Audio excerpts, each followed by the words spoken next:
Alright everyone, we got Jack. Alright everyone. Alright everyone. Got Jack and Danny. Lips on the mics. Oh yeah, Jack, Danny, John. Here we are in the florrie. And I'm here, David Neville King. And here we are to discuss some subjects that John's got over there on a little piece of paper that he's going to ask us now. So God knows what we're going to be talking about, but I'm very excited about it. Alright, here we go. There's a new face for us anyway, because everyone who watches us week in, week out will know there's a new guy in town. Anthony hasn't lost his hair. Anthony hasn't learned how to play the guitar. It's David Neville King. Welcome.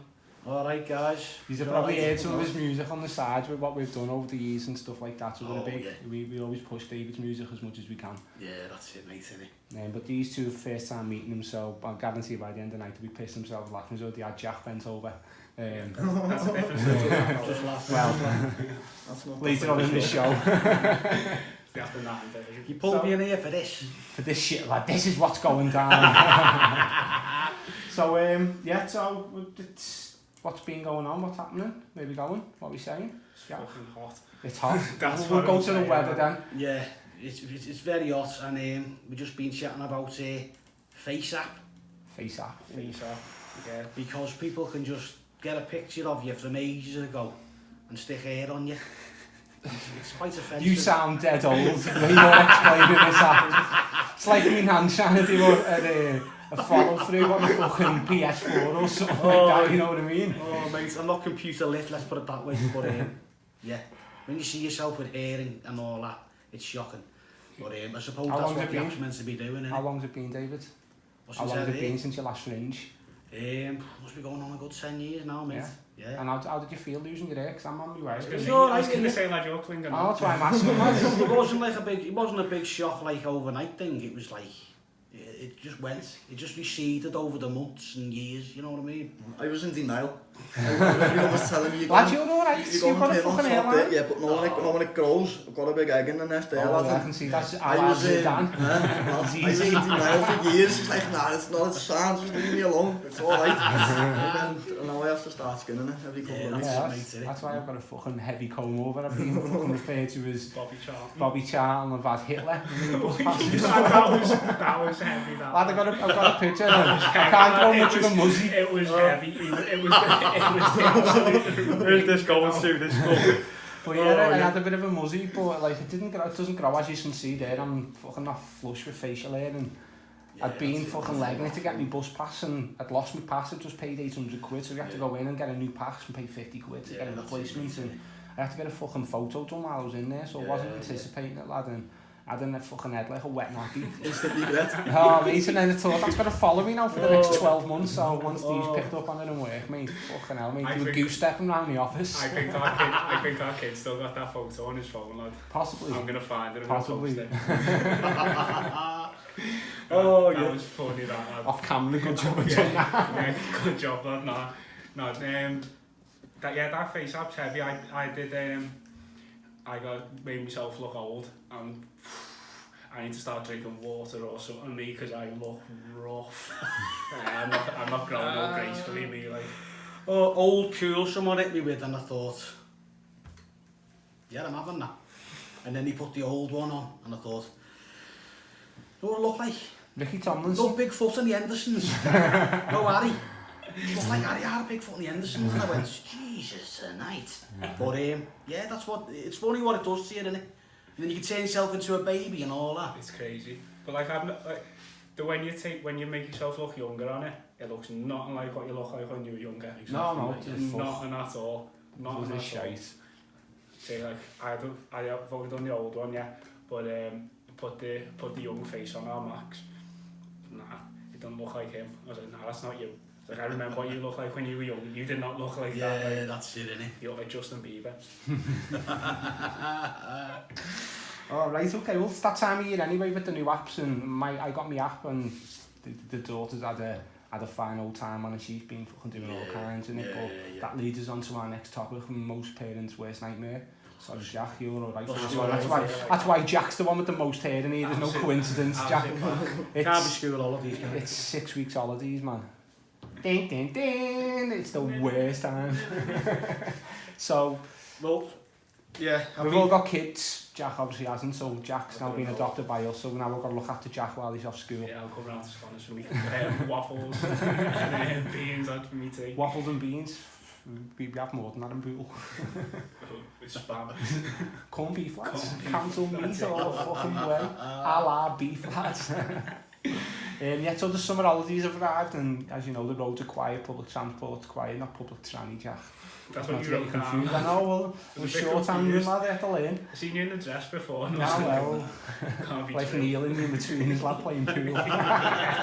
No dog involved. And Jack wasn't either. Yeah, so, how you finding school holidays? It's not bad, I don't mind it, lad. My daughter just phoned me yesterday. I phoned my daughter and she went to come to yours. Like, that's fine, that's not a problem. She just come and chill with me for a few hours. That's it. She's just that every day if you could, lad. Your daughter's in seniors, so she's in senior school now, so you've got a bit more of a conversational piece at the minute with your kids. Yeah, so. and then it's not just that, it's because the fucking fair, there's a fair in every park now, isn't it? So it's Dad, if you got money, need money for the fair now. Fucking hell, mate, go on, son. And then it's not enough. And when you give them it's not enough, it's the next day, it's like, oh, I need more money for this. First 2 weeks of the summer holidays, it's alright, it's the last 2 weeks, that's the worst, isn't it, lads? Yeah, come on kids, we'll go around the park. Well, no, to be honest with you, I got laid off work because I was out there plumbing again. So they laid me off, and then it was just like a week before the 6 weeks holidays, and then my girl's got a new job. So basically she just turned out to me and said, look, my ma doesn't want to be looking after them all the time because she's not too well herself, you know what I mean? So basically just a prolonged look at me and went, you're not doing nothing else, are you? And I was like, not now, no. So I thought, don't tell you what he's just doing there, but yeah, so in the end of the day, it ends up where I'm off with him now. So I promised him we'll go to swimming baths every day and I'll teach her how to swim and that because he's 6 now.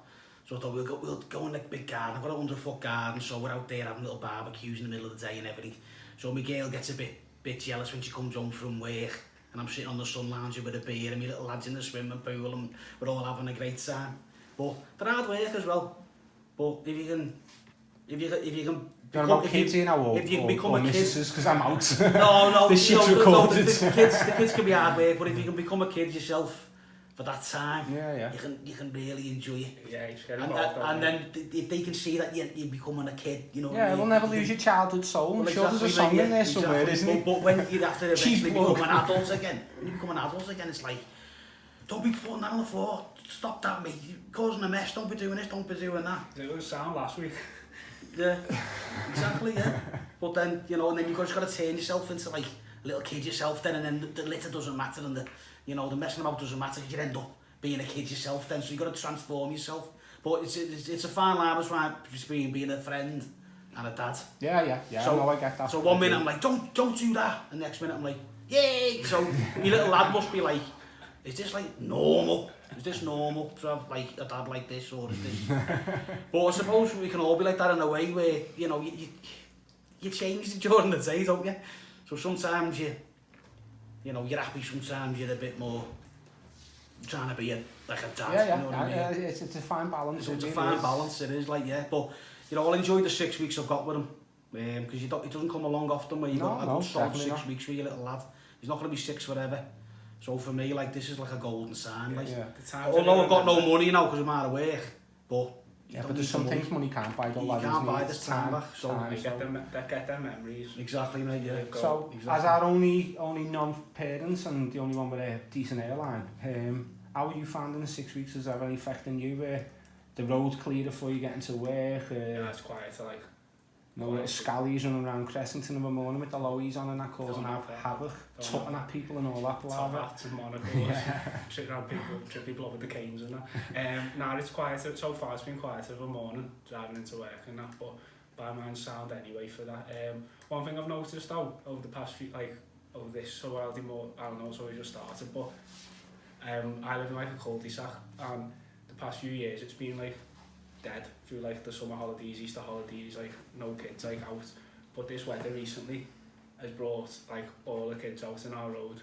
Like you can't drive up it for like kids playing. It's like Gremlins, isn't it? Yeah, yeah. Like, Gremlins, sun comes out, and all up these chimneys and everything. They're washing your car without you asking them. that happens, doesn't it? Hey mate, what are you washing my car for? So you give me some money, mate, yeah? Do us a favour, mate, get off my car.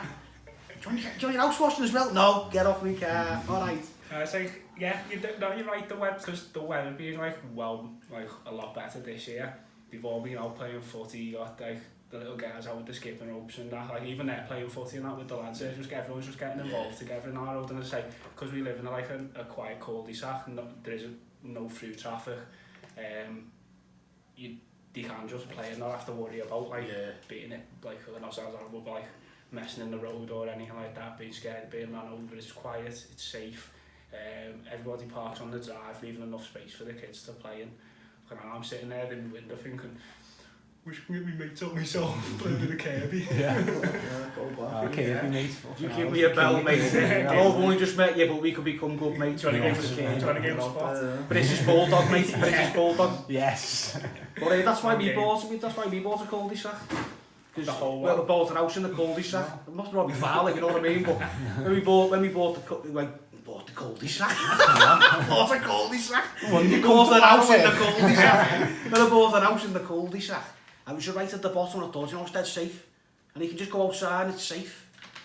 But I find it like the opposite to what you're saying in a way, because I remember when we were kids, it was just like everyone was out in the street. And now it's just, there's the odd kids.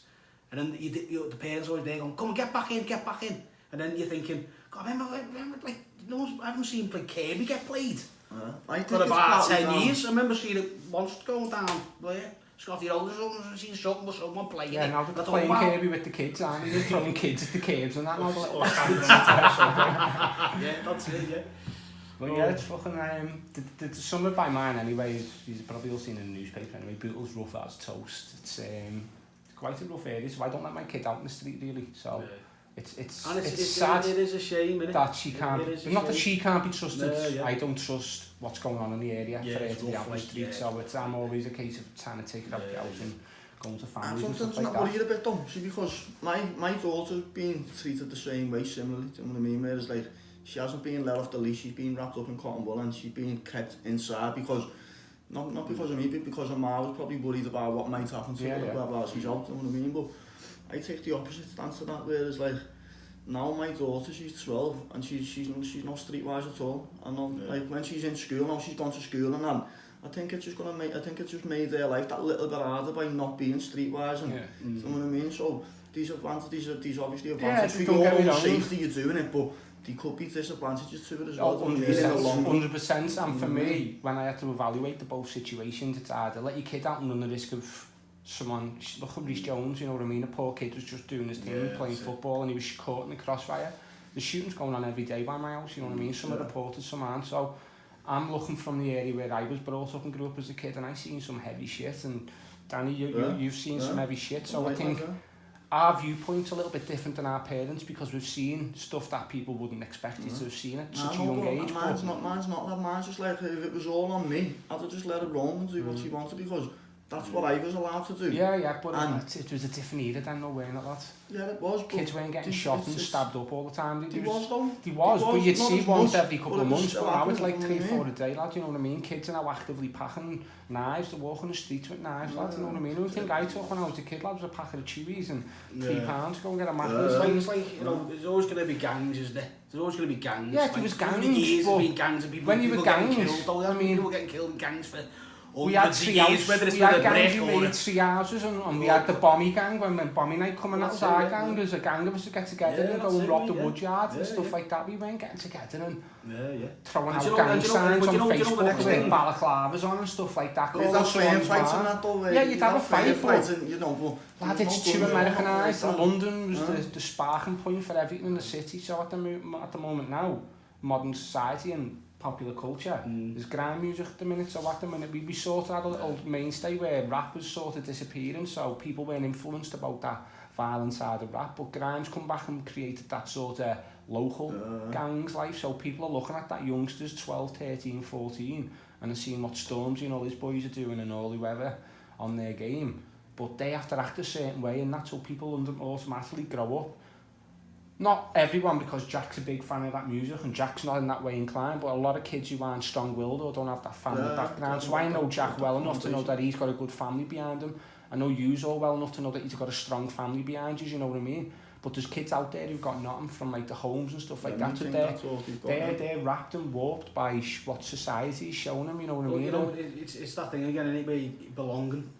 Yeah. Kids need to belong to something. Of course. And whether it's this or that, and it's a dangerous world, and then, you know, there's like, with like the online bullying and all that as well, so they're inside and they're on these devices now, so you're bringing people into your life inside the house, outside the house, can't step outside. You used to get bullied in school and finish it off for you when you went home, now you get home, you sat at home having your team, kids are bullying you online. As soon as we got into our house, that was our little haven, and that was our little place where you got your safety. No one could get at you. Go on, put your Superman undies on and whatever. Exactly, mate, Song says it all, you need to sing. Can you sing these Childhood Soul in a minute then? So I'm making all these little references to a song of David's called Childhood Soul.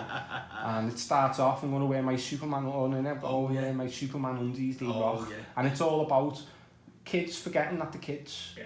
So at the moment now, my daughter, Danny's, you probably went through this with your daughter, my daughter's going through the stage now where makeup's coming into the scene. Yeah, man. And it's the change from being that innocent young kid who just wants to get up, doesn't want to brush your teeth and brush your hair anymore, and now she's obsessed with brushing her hair, and there's a different colour lippy, makeup, nail varnish, and Katie, my missus, will be working, and I'm up in the morning, and she's like, Dad, and then she'll come down and she's put all the makeup on, and I know Katie won't say nothing, so I just like, go ahead, Kate, do what you need know, to do. the kids want to grow up quick, and the adults want to revert. Yeah. Say, and there's no like middle ground, like the kids want to be an adult, and the adults, when they get to a certain age, thinking, I just want to be a kid again. I was talking about this the other day, and I give a lot to go back and just be able to relive, like being like between the age like 12 and 16, 17 again. I'd love to live that. And just and like you get in from school, you lash your stuff in, you don't get changed, you just disappear, then you come back in about like 9-10 o'clock, you're out with your mates. You don't even worry about your tea and all the pissions on and everything, you're just out, you're just going to the park, going down the prom, like you're